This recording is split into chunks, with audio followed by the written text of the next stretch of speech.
కానూన్ RTI media. Lakshmi Narasimhaswamy ఆలయ అభివృద్ధికి కృషి చేస్తానని స్థానిక ఎమ్మెల్యే ప్రభుత్వ సలహాదారు పొద్దుటూరు సుదర్శన్ రెడ్డి అన్నారు. నిజామాబాద్ జిల్లా ఎడపల్లి మండలంలోని జాన్కంపేట గ్రామ శివారులో ఉన్న లక్ష్మీ నరసింహస్వామి ఆలయ అభివృద్ధికి తన వంతు కృషి చేస్తానని రాష్ట్ర ప్రభుత్వ సలహాదారు పి సుదర్శన్ రెడ్డి అమావాస్య శనివారం సందర్భంగా ఆయన ప్రత్యేక దర్శనాలు చేసుకుని మాట్లాడారు. శనివారం అమావాస్య రోజుకు ప్రత్యేక గుర్తింపు ఉందని అన్నారు. ఈ రోజు ఇక్కడి అష్టముఖి కోనేరులో పుణ్యస్నానాలు ఆచరిస్తే దోషాలు తొలగుతాయని నమ్మకం ప్రజల్లో ఉందన్నారు. ఇక్కడ అష్టముఖి కోనేరులో ఉన్న పూడికను తొలగించేందుకు నిధులు కేటాయిస్తామన్నారు. ఆలయ అభివృద్ధికి అధికారులతో చర్చించి నిధులు ఇస్తామన్నారు. ఉదయం నుండి ఆలయ ప్రాంగణం జనంతో కిటకిటలాడిందని, కిక్కిరిసిన జనంను దృష్టిలో ఉంచుకొని అధికారులు ప్రత్యేక చర్యలు చేపట్టారు. గుట్ట కింద ప్రాంతంలోనే అన్ని వాహనాలు పార్కింగ్ ఏర్పాటు చేశారు. అనంతరం ఎడపల్లి MRO, MPDO కార్యాలయాన్ని ఆకస్మికంగా ఆయన తనిఖీ చేశారు. ఎడపల్లి మండలంలోని కుర్నాపల్లి గ్రామంలోని సర్వే నెంబర్ 101ని రీసర్వే చేయాలని తహసీల్దార్ను ఎమ్మెల్యే ఆదేశించారు. తప్పుడు పనులు అధికార అనాధికార పైరవి కార్లు చెప్పినా తప్పుడు పనులు చేసినచో ఉపేక్షించేది లేదని, తీవ్రమైన చర్యలు ఉంటాయని ప్రభుత్వ సలహాదారుడు పి సుదర్శన్ రెడ్డి హెచ్చరించారు. తర్వాత MPDO ఆఫీసులో ఆయన మాట్లాడుతూ రైతులకు స్వచ్ఛమైన నాణ్యత కలిగిన విత్తనాలు అందించాలని, రైతులకు అధికారులు అందుబాటులో ఉండాలని ఆయన సూచించారు. విత్తనాలు, పురుగు మందులు అధిక ధరలో విక్రయించినట్లయితే చర్యలు తప్పవని ఎమ్మెల్యే పొద్దుటూరు సుదర్శన్ రెడ్డి అధికారులకు, విక్రయదారులకు ఎమ్మెల్యే హెచ్చరించారు.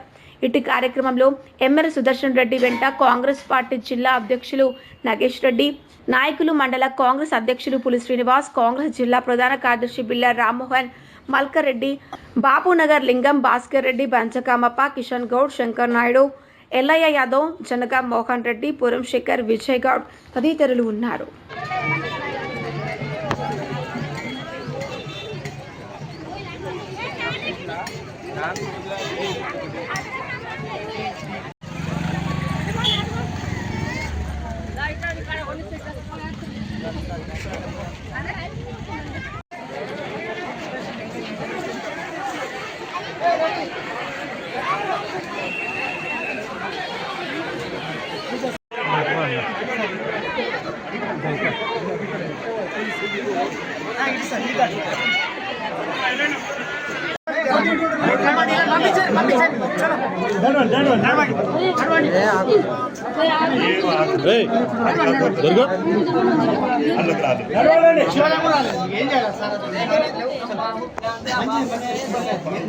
వేదం పురుషం మహాంతం సర్వాణి లోమాదిరః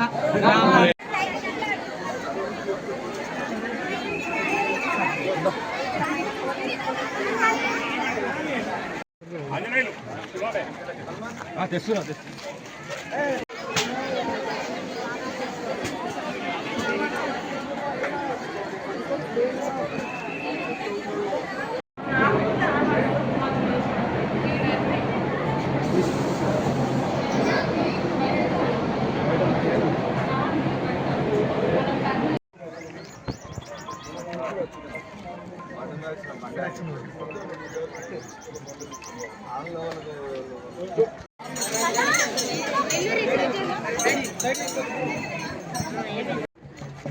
మన పురాతన దేవాలయం జాన్కంపేటలో లక్ష్మీ నరసింహస్వామి టెంపుల్ని, అదేవిధంగా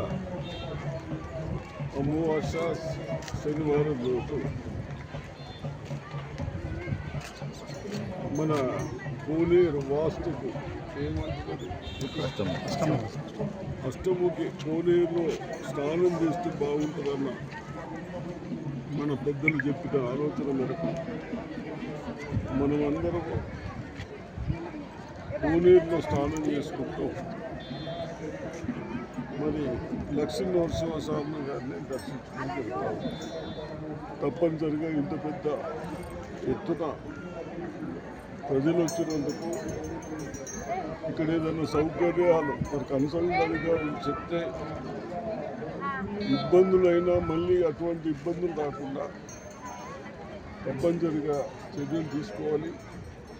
అదేవిధంగా కోనేరు కూడా కొద్దిగా అక్కడ ఏదైతే మట్టి కూడుకుపోయిందో మట్టి కానీ కచరులు కానీ తీసేస్తే వాస్తవం కోనేరు నీరు వస్తే చాలా బాగుంటుంది. కాబట్టి అటువంటి కూడా చేయడానికి ఏం చేస్తే అదంతా క్లియర్ అవుతుందో ఆఫీసులకు ఏమంటాం, దానికి కావాల్సిన డబ్బులు తెచ్చి తప్పనిసరిగా కోనేరు బాగా చేయించుకుంటూ అదేవిధంగా ఇక టెంపుల్ కూడా మంచిగా కమిటీ వేసి కమిటీ సభ్యులు కానీ మెంబర్స్ కానీ వచ్చిన వాళ్ళకి బాగా చేస్తే ఇక్కడ ఇంకేదైనా సౌకర్యాలు కావాలన్నా తప్పనిసరిగా చేద్దామని ఈ ద్వారా ప్రజలకు తప్పనిసరి మీరందరూ ప్రార్థన చేయాలి, పిల్లల్ని చదివించాలి.